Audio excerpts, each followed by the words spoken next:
10వ తరగతి నూతన తెలుగు వాచకం తెలుగు పరిమళం.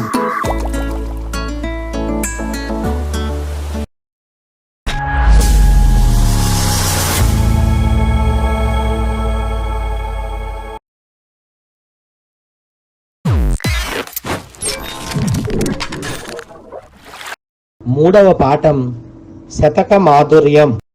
చదవండి, ఆలోచించి చెప్పండి అనే అంశంలో ఇచ్చిన పద్యం గురించి తెలుసుకుందామా పిల్లలు?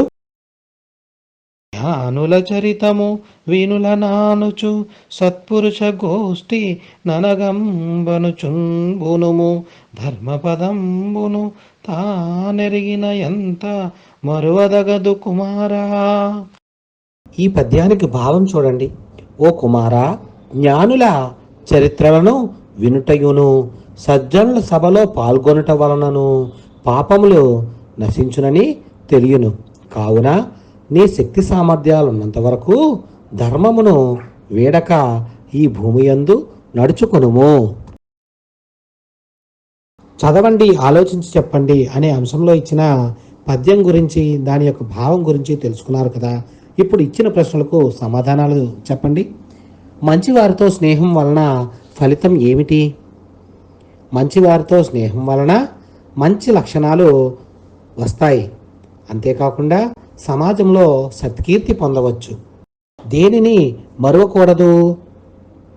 ఈ పద్యం భావం ఆధారంగా మన యొక్క శక్తి సామర్థ్యాలు ఉన్నంత వరకు ధర్మమును వీడకుండా ఈ భూమి యందు నడుచుకోవలెను అని తెలియజేయడం జరుగుతుంది.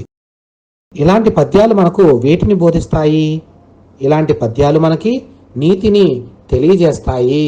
అంతేకాకుండా మంచి విలువలను బోధిస్తాయి. శతక మాధుర్యం పాఠ్యాంశ ఉద్దేశం చూడండి.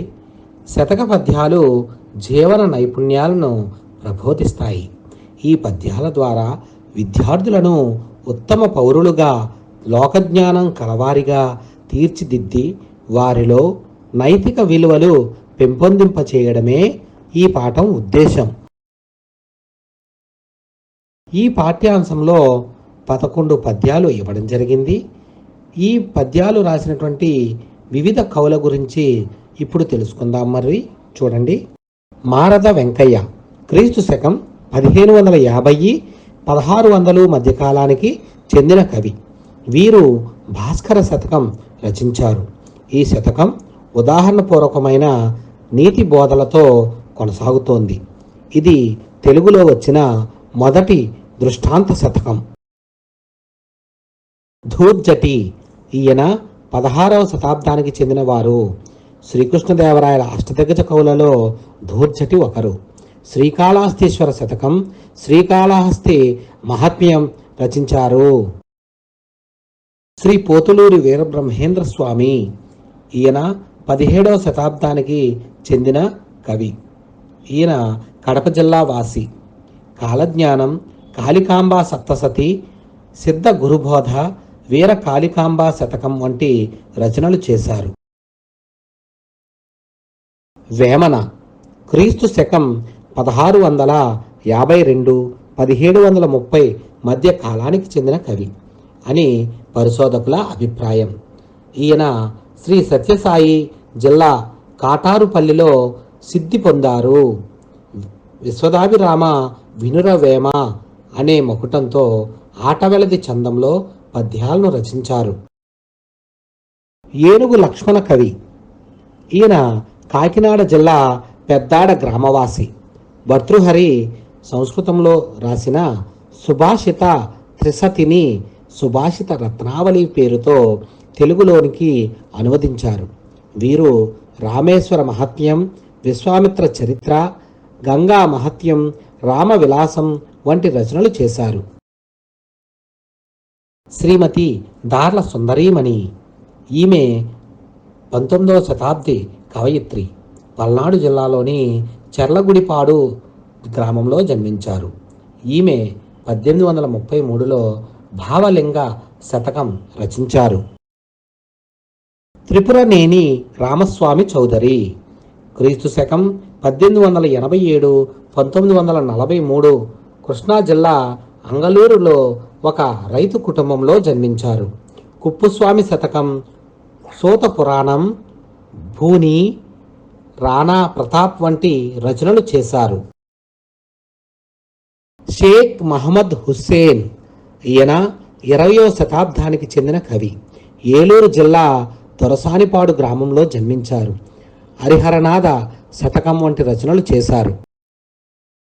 గాడేపల్లి సీతారామమూర్తి, ఈయన కాలం 1935-2018. బాపట్ల జిల్లా అద్దంకి నివాసి. ఈయన 20వ శతాబ్దానికి చెందిన కవి. వెంకటాద్రీశ్వర శతకం, అశ్వత్థామ, సుందరోత్పల రామాయణం వంటి రచనలు చేశారు. తాళ్లపాక పెద్ద తిరుమలాచార్యులు, ఈయన క్రీస్తు శకం 1460-1548 మధ్య కాలానికి చెందిన కవి. పద కవితా పితామహుడైన తాళ్లపాక అన్నమాచార్యుని 2వ కుమారుడు.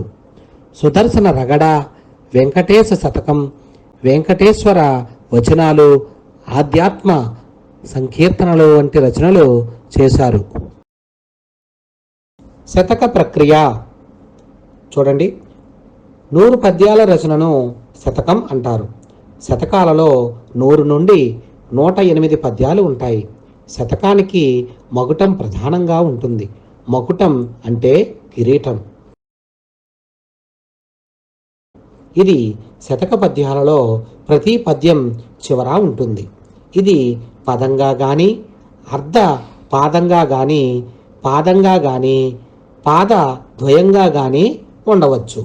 శతక పద్యాలు ముక్తకాలు, అంటే ఏ పద్యానికి అదే స్వతంత్ర భావంతో ఉంటుంది.